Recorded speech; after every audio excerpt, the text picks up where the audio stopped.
নামাজে সিজদারত অবস্থায় মুসল্লির মৃত্যু। আল্লাহ সবার মৃত্যু অবধারিত করে রেখেছেন, তবে সৌভাগ্যবান কারো কারো এমনও মৃত্যু নসিব হয় যা হয়ে থাকে ব্যতিক্রমী। ঠিক তেমনি এক মুসল্লি নামাজে সিজদারত অবস্থায় ইন্তেকাল করেছেন। ঝালকাঠির নলসিটিতে সিজদারত অবস্থায় মারা যান আবুল হোসেন তালুকদার নামের এক ব্যক্তি। ৩রা জানুয়ারি এশার নামাজ পড়তে গেলে সিজদায় তার মৃত্যুর ঘটনাটি ঘটে, যা নিয়ে পুরো এলাকায় চাঞ্চল্যের সৃষ্টি হয়েছে। অনেকে বলছেন এমন মৃত্যু সত্যি সৌভাগ্যের। তবে সিজদারত অবস্থায় কোনো মুসল্লির মৃত্যু নিয়ে ইসলাম কি বলে, চলুন জানি।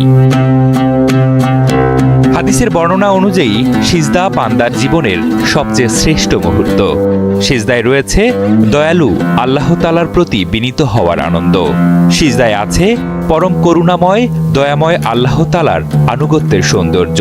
সিজদার মুহূর্তগুলো এমন বরকতময় ও মহত্বপূর্ণ যে যার কোনো সীমা পরিসীমা নেই। একজন মুমিনের জন্য সিজদায় রয়েছে পরম আত্মার স্বাদ ও তৃপ্তি।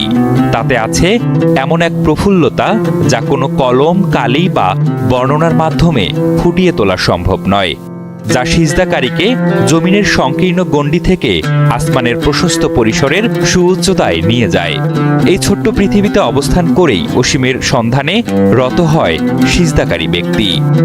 তাই সিজদারত অবস্থায় মৃত্যু নিশ্চয়ই উত্তম।